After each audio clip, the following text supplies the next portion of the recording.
Hello friends, स्वागत है आप सभी का आपके चैनल काबिल बना दो सीबीबी कलीम learning and sharing. Friends, UP triple SC PET का सिलेबस हम लोग कवर कर रहे हैं। उसके साथ साथ अन्य एग्जामों के लिए भी इंपॉर्टेंट होगा कि इस टॉपिक से क्वेश्चन पक्का एग्जाम में पूछे जाते हैं। आज का टॉपिक हमारा सिंधु घाटी सभ्यता। सिंधु घाटी सभ्यता का विस्तार कहाँ कहाँ पे है, इसको हम लोग विथ ट्रिक और तरीके से दोनों के तरीके से हम लोग इस्तेमाल करेंगे ताकि चीज़ आपको आसानी से जल्दी याद हो जाएँ। तो चलिए सिंधु घाटी सभ्यता का विस्तार शुरू करते हैं और यहाँ पे सबसे पहले बेसिक पॉइंट समझ लेते हैं इसके सिंधु घाटी सभ्यता के नामकरण के बारे में। तो सबसे पहले फ्रेंड्स यहाँ पे आपको ये समझना है कि इसका जो है नामकरण कैसे हुआ है, नामकरण के बारे में समझते हैं। तो फ्रेंड्स अगर बात करें हम लोग सिंधु घाटी सभ्यता का, ज़्यादातर इस सभ्यता के जो स्थल है वो सिंधु नदी के आसपास के एरिए में ही है, इसीलिए इसको सिंधु घाटी सभ्यता कहा जाता है। अब बात करें हड़प्पा सभ्यता की, तो इस सभ्यता में सबसे पहले जो खोज हुई थी वो हड़प्पा स्थल की हुई थी, इसीलिए इस सभ्यता को हड़प्पा स्थल कहा जाता है।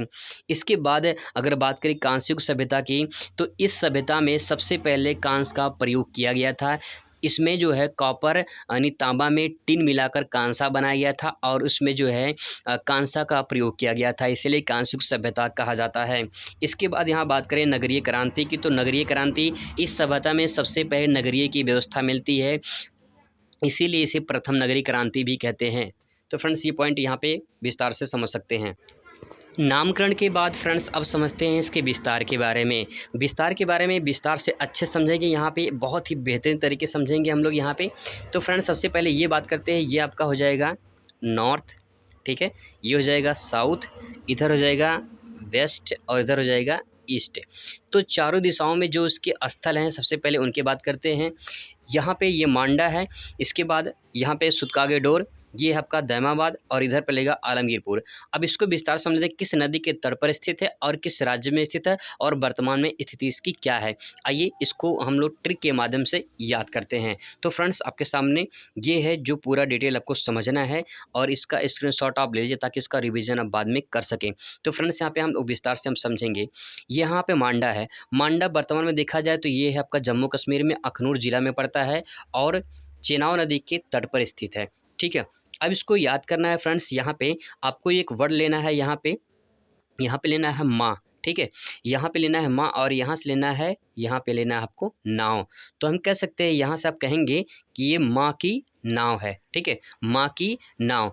तो माँ की नाव या मादा की नाव कह सकते हैं, ठीक है, माँ की नाव या मादा की नाव कह सकते हैं। तो माँ से मांडा हो जाएगा और नाव यानी चेनाव हो जाएगा, इस तरह से इसको याद कर सकते हैं। तो माँ की नाव हो जाएगा।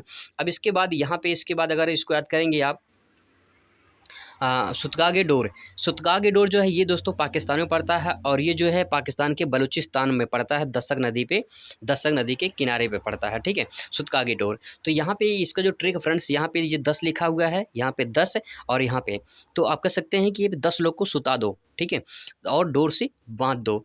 10 लोग को सुता दो और डोर से बांध दो, ठीक है। सुतगागेडोर है तो सुता दो, 10 लोग को सुता दो और डोर से बांध दो। तो सुतगागेडोर कहाँ पे है, किस नदी के तट पर है, दसक नदी के तट पर है।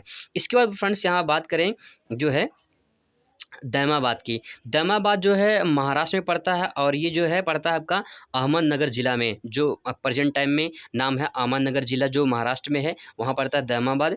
तो यहाँ पे हम कह सकते हैं इसका जो ट्रिक पॉइंट है फ्रेंड्स ये है कि यहाँ से दैमा से हम दम ले रहे हैं, ठीक है, दम मारो दम, यानी गोदावरी नदी जो गोदावरी है उसको क्या हो गया, दमा हो गया है, ठीक है, गोदावरी जो है उसको क्या हो गया है, दमा हो गया है। तो गोदावरी नदी दैमा यानी दैमाबाद कहाँ पे स्थित, गोदावरी नदी के तट पर स्थित है। इसके बाद यहाँ पे है ये आलमगीरपुर है, ठीक है। यहाँ पे बस आपको लेना क्या पॉइंट है, यहाँ से लेना है आपको आलम लेना है, ठीक है, आलम लेना है और यहाँ से आपको हिडन कर दे रहे हैं, ये हिडन यानी आलम हिडन हो गया है, अदृश्य हो गया है, दिखाई नहीं दे रहा है। तो ये बड़ा आलम हो गया है कि हिडन हो गया है, दिखाई नहीं दे रहा है। तो इस तरह से इसको आप याद कर सकते हैं, अच्छे तरीके से डायग्राम के माध्यम से समझ सकते हैं इस तरीके से। Thanks for watching.